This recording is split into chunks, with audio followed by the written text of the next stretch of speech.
Council called back to order. Dr. Goodwin, are your folks?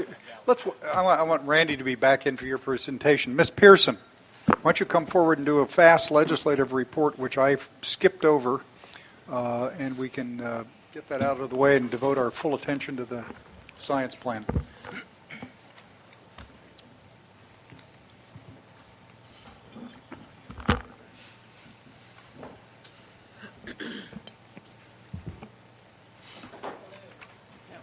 Hello. Well, hello. Okay. Hello. Good afternoon. Good afternoon. Well, the Assembly and the Senate have returned from their respective summer recesses earlier this month, and they've been active in discussions on just about all things water. Before I jump into that, I wanted to let you know that SB 735, Senator Wolk's bill related to the Delta Plan and its coordination with local habitat conservation plans, which I've been closely tracking and updating you on a monthly basis, has been put over until next year to allow for further development and discussion. There were a couple of notable legislative hearings. Yes? If they put it over long enough, I can tell you in Sacramento County, we'll get our habitat conservation plan done. We've been working on it for about 18 years, so we may have ours done by the time they figure it out. Could be. I've got to tell the story. Ms. Pearson was on the Greg Lucas television program, as our executive officer pointed out, and I saw Greg at a reception this weekend, and he said, well, thanks for recommending Jessica on the whole thing. He said, during the thing, she looked at me a couple of times like she was going to say, that's a stupid question. Why are you asking that? But she didn't. It's a practice look. Yes. Not dissimilar to your previous look on the legislation. As I was saying, there were a couple of notable legislative hearings related to the Delta just last week. The first was an informational hearing on the BDCP, the Bay Delta Conservation Plan. It was a joint hearing of the Senate Natural Resources Committee and the Senate Governance and Finance Committee. This particular hearing, which is one of several held this year, as you may remember, focused on governance and finance aspects of the Bay Delta Conservation Plan, the current administrative draft, which you heard bits and pieces about from the previous panel today. From the administration, Secretary John Laird and Fish and Wildlife Director Chuck Bonham provided testimony and answered some questions from the joint committees. It's chaired by Senator Fran Pavley and Senator Lois Wolk jointly. In addition, a presentation on the economic benefits of the BDCP was made by Dr. David Sunding. He's an economist who's currently serving as a consultant to BDCP. And then additional analysis was provided, a counter-analysis, you might even say, by Dr. Jeffrey Michael of the University of the Pacific, who also worked on the Delta Protection Commission's economic sustainability plan, which formed the basis of parts of our Delta plan, and you, I believe, know him well. In addition, comments and critique on the draft BDCP were provided by the Legislative Analyst's Office at this particular hearing. Their analysis is available online. If you're interested, I can get you a copy.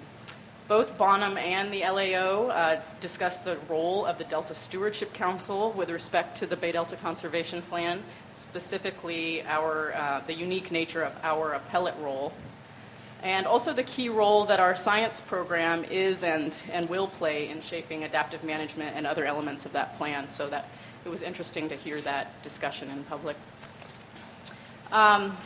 Furthermore, on the bond, on August 15th, Thursday of last week, there was a follow-up hearing of the Assembly Water Parks and Wildlife Committee on a revised water bond.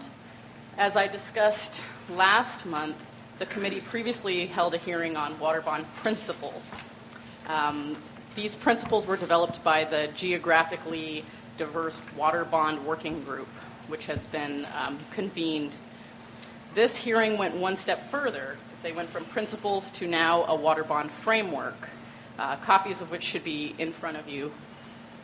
Notably, the framework envisions a bond that is approximately $5 billion with 5 categories. So this compares to the current bond, which is $11.1 billion. And the categories are as follows: water quality, protecting rivers, lakes, streams, and watersheds, climate change preparedness and regional self-reliance for water, that's one category, delta sustainability, and then also storage. Because it is a framework, there's not currently a lot of detail with respect to the funding breakdown in each category, and you can imagine that participants in the hearing who made public comment had a lot to say about what should be in those individual categories. It does not include any flood protection funding. It does not contain drought-specific funding as compared to the current water bond.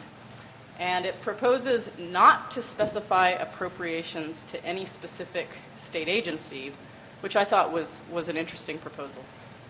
It retains continuous appropriation for storage funding, which has been kind of a point of contention in water bond discussions. And it would require local agencies to complete their regional water management plans, whether it be integrated regional water management plan, urban or agricultural water management plan, in order to be eligible for grants, which actually is consistent with what we have in the Delta plan. Mm-hmm. So shortly after the Assembly hearing on the water bond, Senator Wolk amended her own bond bill, which was introduced, I believe, in February, amounting to basically a complete rewrite of her bill, Senate Bill 42.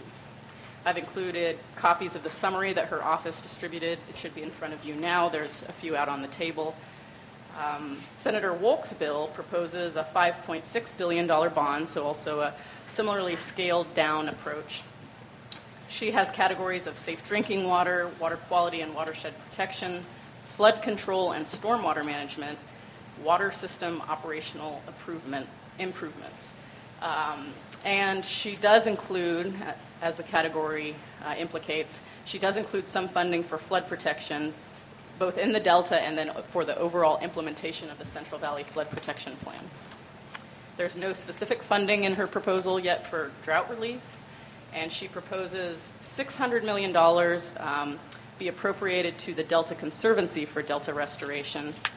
There's no specific role for the Delta Council called out, and her bill calls for funding only community-supported habitat projects in the Delta, quote unquote. It's unclear how that threshold would be met or what that means exactly. Senator Wolk's bond places several new conditions on water storage funding compared to the existing 2009 bond, and appropriation by the legislature would be required, and a new process to determine eligible projects for funding, different from the current bond, which requires that the California Water Commission, through continuous appropriation, spend the money in a way that's consistent with a public benefits quantification. Lastly, Senator Wolk's bill limits regional water supply grant funding only to projects that would reduce imported water supplies, and has language that states where applicable, funding should assist in reducing Delta imported supplies. So what's going to happen with a water bond, you might ask? It's a great question, and many people continue to jockey for position and influence just in case. However, with only 4 weeks of session remaining and 2 weeks of those reserved for floor debate, it seems unlikely agreement will be reached soon unless the governor were to call a special session in the fall, so I would just say stay tuned. Mr. Fiorini. Go ahead. Is my understanding correct that the current $11.14 billion bond will be up for consideration next year if no action is taken in this current session? Correct. It'll be up for a vote by the people in November of next year automatically unless changed by the legislature and the governor. So what's the drop dead date on kicking the can down the road again? That's a good question. I'm based on my experience from being around the last 2 times the bond was moved. Usually the Secretary of State has to take action a couple months before November. So I would say if we don't see something by June, then you might see the 2009 bond go forward. Unless they authorize a supplemental ballot proposition and don't pass the deadline on mailing ballots to military personnel serving abroad, which is a hard statutory deadline. So there are certain administrative deadlines, and I don't know the exact date of those, but basically I think we would know by early summer. As I mentioned, the first year of this 2-year session is wrapping up, with September 13th being the deadline to have bills on the governor's desk. There remains some budget implementation business to be wrapped up. For example, trailer bills, which contain corrections and additions related to the logistics of implementing the budget. So, unless there are any questions, that concludes my presentation. Okay. Great. Thank you very much. Thank you. By the way, members, you may have noticed that our Chief Counsel, Mr. Chris Stevens, has disappeared. Christy Volsberg from the Attorney General's office, who's been advising us now for a number of years, is sitting in for him during this week. We appreciate her presence and her somber, stern demeanor, as befits a Deputy Attorney General. Okay, Dr. Goodwin, Delta Science Plan. Well, thank